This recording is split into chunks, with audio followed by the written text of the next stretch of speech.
Welcome to Monday morning meditation on October 30th. Let's go ahead and settle in for some meditation.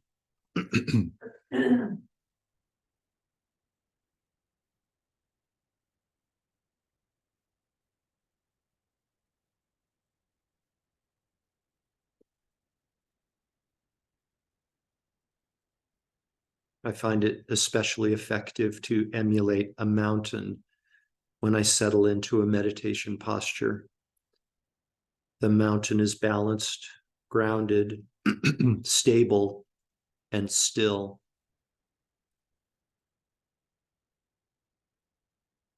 After you have settled into a comfortable meditation posture,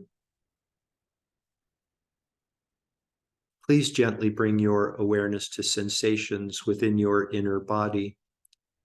Sensations that may start in your hands and your feet in the form of a tingling, perhaps a lightness, perhaps a heaviness, perhaps a pulsation. Be a silent observer of these sensations, like a mountain with consciousness.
To inspire you in your meditation, you may find it beneficial to bring back to mind the image of a mountain.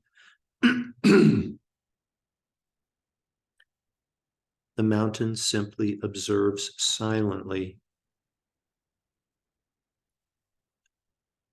Noteworthy is that with the onset of colder weather, with the onset of this fall season, there is more stillness in nature. Fewer animals are moving. The plants are growing at a slower pace. There are fewer insects flying about.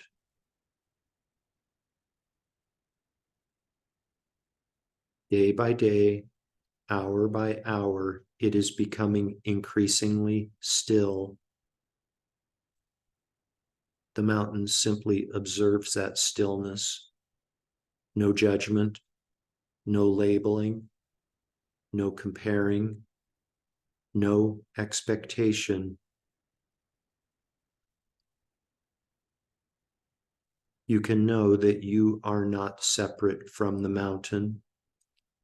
You are not separate from this increased level of stillness. Rest in this stillness as you silently observe sensations within your own body mountain.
Please gently redirect your awareness.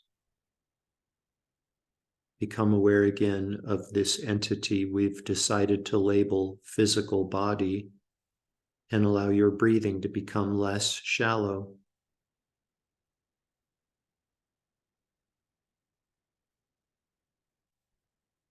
Taking deeper and deeper breaths, become aware again of the garments of clothing resting on the surface of physical body.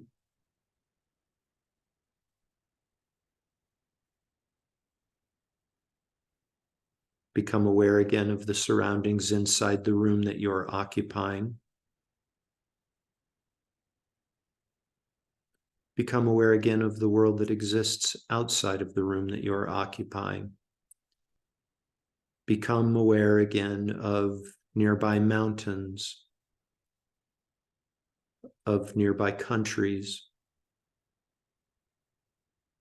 of nearby continents, of nearby planets.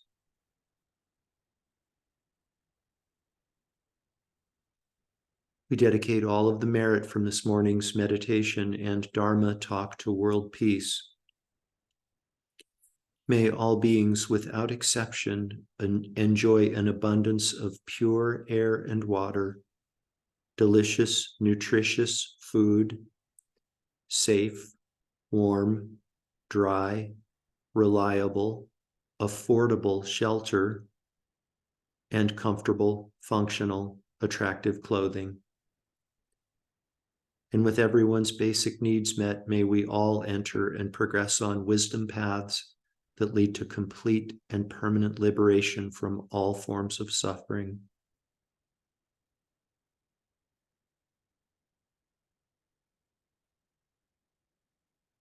Completely fill up your belly and lungs with air, and when you're ready, you can open your eyes and bring your meditation to an end.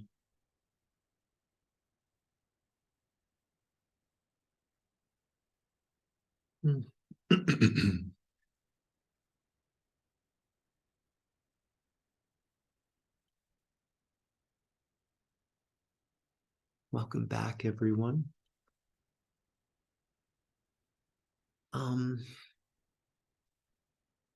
So with the coming of the fall season,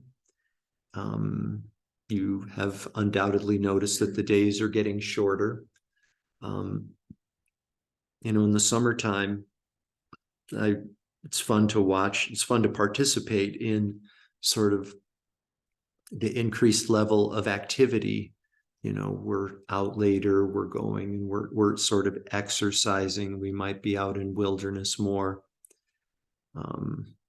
There's more activity. At least my perception is that there's more activity with the longer days, and the cold and the warmer days.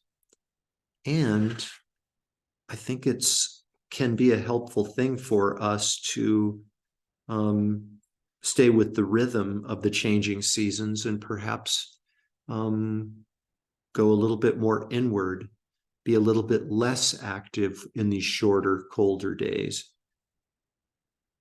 And it's always a call for me to meditate more, It just seems to really lend itself, I think. Short days, less activity, less movement, both internal and external. So I would just invite you to check with yourself and see if it feels right to you to use this opportunity, the opportunity of these shorter days, to deepen our meditation practice, to go inward more. Does anyone have anything that they would like to ask or share this morning before I share with you what's on my mind? Who knows, if you guys have a question or something you'd like to share, it might take up all our time, and that's completely fine. John, Grace, and Teta, if you have something, please feel free to unmute yourself and share. Linda, Martha, speak up if you have something.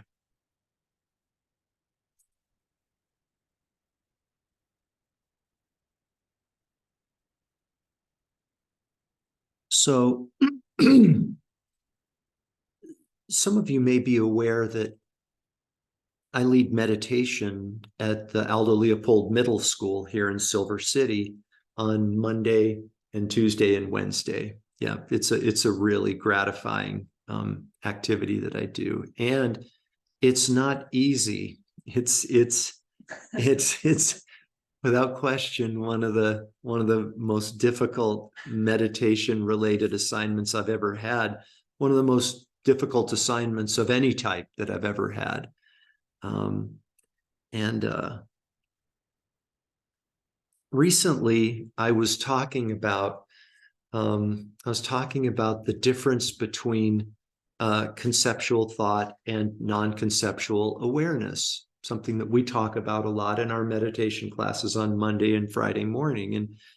And sort of I was going through the process of explaining why making that distinction is important. And I was going to talk about the fact that it's experience, it's our experiences that bring about existential change. It's not a conceptual understanding, an academic or intellectual understanding of a different state of being that will bring about change, fundamental change. It's actually experiencing that different way of being, that different state of mind. And it's through non-conceptual awareness that we have experience, right? Thoughts filter and necessarily mute or dilute the experience of an activity, of a state of mind, of a way of being. And so I was I was starting to explain that to the middle school kids, and it didn't appear to be resonating. It's kind of, you never know for sure. I was talking with a meditation colleague of mine this morning, and we never know which seeds take hold, which seeds endure and germinate and blossom. But if outward appearances were any indication, any accurate indication, it didn't seem to be resonating with the young people. There were heads on the desk. There were like looking around. There was lots of yawning. And so I shared this with a meditation friend of mine, and she said, well, I understand the importance of what it is. She said, but I don't think I would have been interested in what you were talking about, and she offered some guidance and some suggestions. And kind of what just came clear to me is that, we can never go back to the basics too often. We can never really go back to the basics. And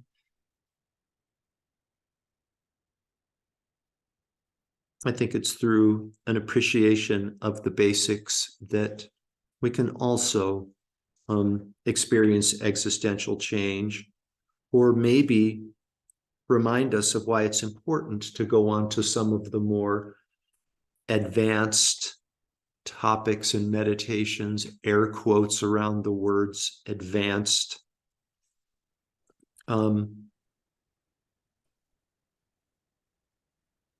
So I asked the middle school kids, I said, what is one thing that you have in common with every single person in the world? And what is one thing that you have in common with every single person in the world? And they were much more engaged. They appeared to be much more engaged with that topic, right? And where I'm going with this is that, I think it's good. I think the timing feels right for us to go back to some of the kind of basics, some of the basics for our Monday, Friday meditation classes. Kind of go back to kind of meditation, Dharma 101. Yes, the basics. So the answer that the kids had to the questions, what's one thing that that all humans without exception have in common. Had some really good answers. One was we all have a body.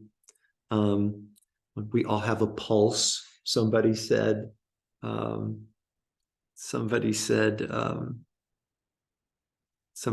we all have toes. And so that was, that was subject to some debate, because not all of us have feet, of course, not all of us have toes.